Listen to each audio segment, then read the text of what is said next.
हरिओम। ब्रह्म विद्या की महिमा। ब्रह्म विद्या से तात्पर्य है आत्मज्ञान। यही उपनिषद विद्या है, यही पराविद्या है। सिर्फ और सिर्फ इसी को जानकर, इसी को प्राप्त करके हम अपने अंदर के सारे दुखों से, सारे चिंताओं से, सारे शोक से हमेशा के लिए मुक्त हो सकते हैं। नान्य पंथा अयनाय विद्यते, इसके सिवा दूसरा कोई रास्ता नहीं है। तो आइए अब हम उस ब्रह्म की चर्चा करें। उपनिषदों में जो ब्रह्म के बारे बताया गया है या उसको प्राप्त करने से क्या क्या लाभ हैं, ये सब कुछ हम इसमें चर्चा करेंगे। तैत्तिरीय उपनिषद में बताया गया, सत्यम ज्ञानम अनंतम ब्रह्म। ब्रह्म का वैसे तो ब्रह्म या भगवान को डिफाइन नहीं किया जा सकता, लेकिन जिस तरह से भाव या भक्ति के लिए एक रूप अनिवार्य है, वैसे ही हमारी बुद्धि उस अद्वितीय तत्व को समझने के लिए, जानने के लिए शब्दों के माध्यम से, विचारों के माध्यम से कुछ पॉइंटर्स जैसा उसके बारे बताया जाता है, जिससे कि हमें मदद मिले कि हम समझें कि किसे ब्रह्म कहा जा रहा है, किसे आत्मा कहा जा रहा है। ये सब कुछ यहाँ ब्रह्म का एक डेफिनेशन जैसा डेफिनेशन मान लीजिए, सत्यम ज्ञानम अनंतम ब्रह्म। तो ब्रह्म क्या है? जो सत्य है, जो ज्ञान स्वरूप है और अनंत है। उपनिषद का अपना स्टाइल है, उसमें जो शब्द हैं वो बहुत गूढ़, गंभीर और शब्द के अर्थ और शब्द जिनको इंडिकेट करते हैं वो बहुत ज़्यादा विस्तृत होते हैं। इसलिए यहाँ पर सत्यम, ज्ञानम, अनंतम, ये जो तीन शब्द हैं, इन शब्दों का अर्थ हमें सही सही जानना चाहिए। सत्यम, सत्यम मतलब सत वस्तु। सत वस्तु मतलब जो तीनों कालों में, मतलब भूतकाल में, वर्तमान काल में और भविष्य काल में भी बगैर बदले रहता है।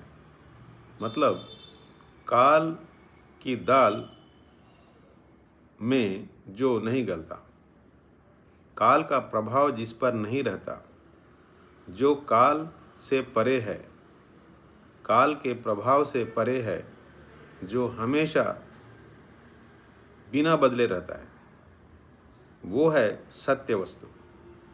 त्रिकालेपि तिष्ठति इति सत्य, जो तीनों कालों में एक जैसा रहता है, वो है सत्य। तो ब्रह्म का सर्वप्रथम लक्षण है सत्य। सत्यम।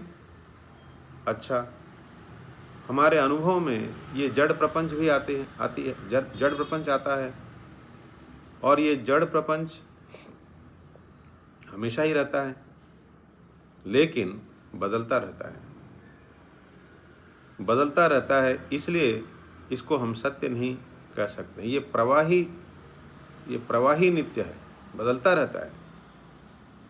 क्योंकि जागृत में कुछ स्वप्न में कुछ और सुषुप्ति में पूरा गायब।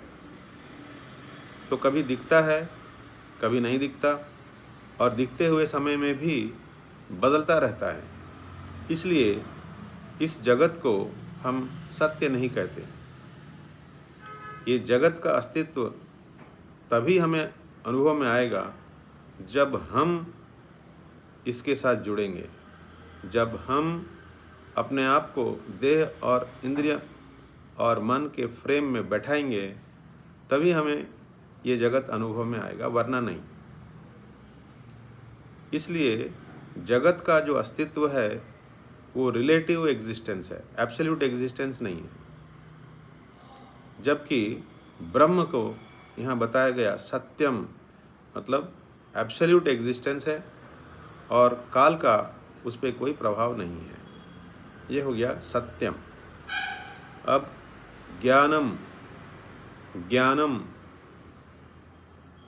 मतलब कहीं हम इस सत्य वस्तु को जड़ न समझ लें, इसलिए जड़त्व को काटने के लिए बताया गया कि जो सत्स्वरूप है वही ज्ञान स्वरूप भी है।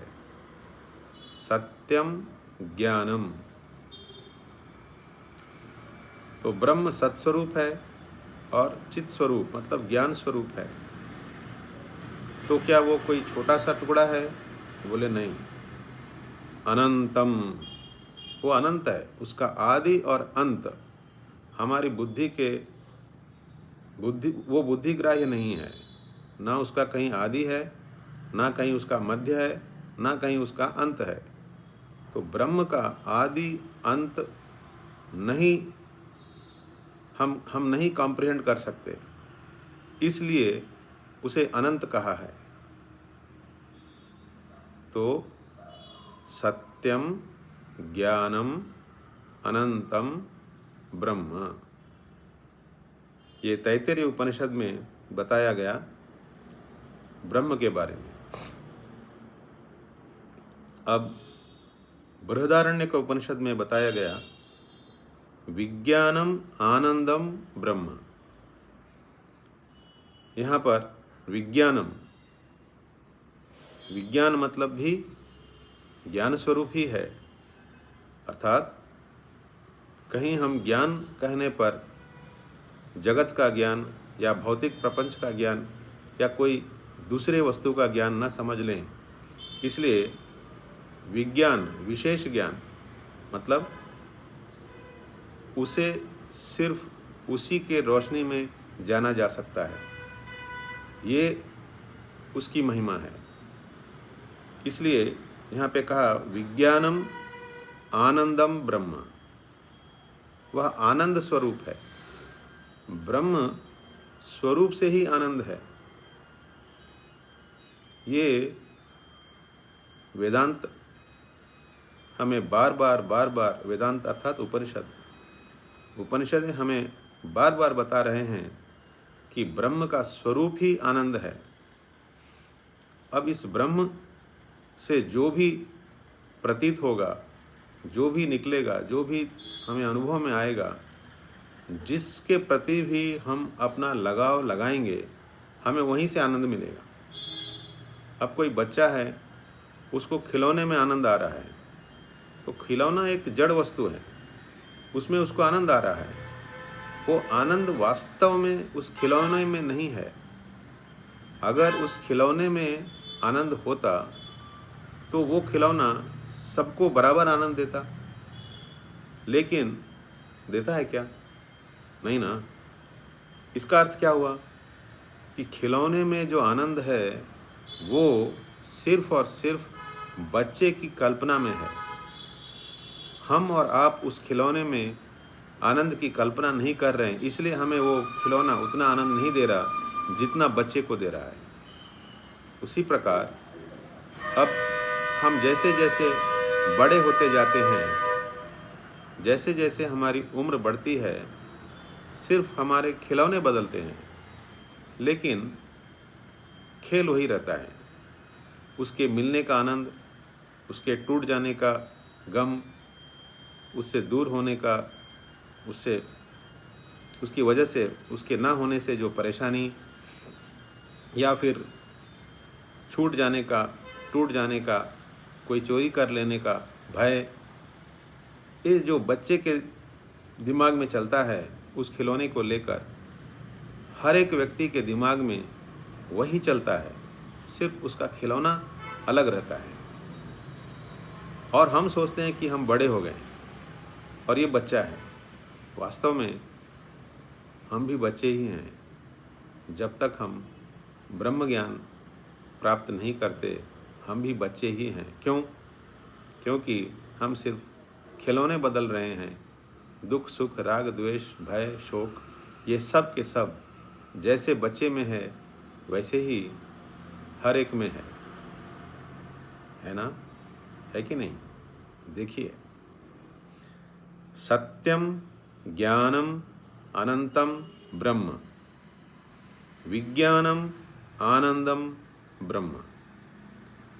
तो कहने का तात्पर्य है, आनंद बाहर के ना किसी वस्तु में है, ना किसी सोच में है, ना किसी पद्धति में है, ना किसी रूप में है, ना किसी विग्रह में है, ना किसी धर्म में है, ना किसी विशेष स्थान में है, ना किसी लोक में है। कहीं भी आनंद बाहर नहीं है। सिर्फ और सिर्फ हम यहीं बैठे बैठे मन में एक गांठ बांध लिए हैं कि मेरा आनंद उसमें है, मेरा आनंद इसमें है। वो नहीं रहेगा तो मैं कैसे रहूँगा, उसके बिना मेरा कैसे चलेगा। ये मत मेरा मत है। किसी ने अगर इसको भला बुरा कहा तो उसकी तो ऐसी की तैसी कर दूंगा। ये सब जो भाव हैं, ये सब के सब बकवास है। वास्तव में आनंद हम खुद हैं, अपने आप में शांत हैं, अपने आप में मस्त हैं। लेकिन जब हम अपना आनंद किसी जड़ वस्तु में, किसी भावनाओं की श्रृंखला में, किसी विचारों की धारा में, किसी मत में, किसी संप्रदाय में, कहीं भी दूसरी जगह बाहर फेंकते हैं, फिर उसके बाद उसको लेने के लिए, उसको पाने के लिए दौड़ते हैं, ये सब जगह लागू हो जाएगा। हर एक के लिए ये लागू हो जाएगा। इसलिए ब्रह्म आनंद स्वरूप है। ये बात जब हम देखते हैं कि आनंद अपने ही अंदर है, और जब हम ये देखते हैं कि बचपन से लेकर अब तक हमने कितने खिलौने बदल दिए, और भी न जाने आगे के जीवन में कितने खिलौने बदलते रहेंगे, लेकिन जो सुख, दुख, राग, द्वेष, लाभ, हानि, जय, पराजय, मान, अपमान, भय, शोक, सब के सब जो पहले होते थे अनुभव, अभी भी वही अनुभव है। मतलब जैसा मनोराज्य पहले था वैसा मनोराज्य अभी भी है। क्यों? क्योंकि हमने इस रहस्य को नहीं समझा कि ब्रह्म ही वास्तविक वस्तु है। इसलिए उपनिषद हमें बताते हैं, तरति शोकम आत्मवित्, ब्रह्मवित् आपनोति परम। तरति शोकम आत्मवित्, अर्थात जो आत्म तत्व को जान लेता है वो सारे शोक से पार हो जाता है। ब्रह्मवित् आपनोति परम, जो ब्रह्म को प्राप्त करता है वह परम पद को, परम शांति को, जो सबसे उच्च और सबसे मुख्य प्राप्तव्य है जीवन में, उसने उसे प्राप्त कर लिया। इसीलिए कहा गया, ब्रह्मविद् आपनोति परम, आत्मवित् तरति शोकम, तरति शोकम आत्मवित्।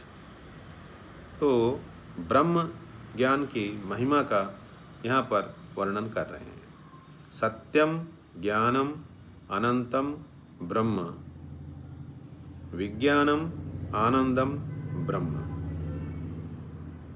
हरि ओम।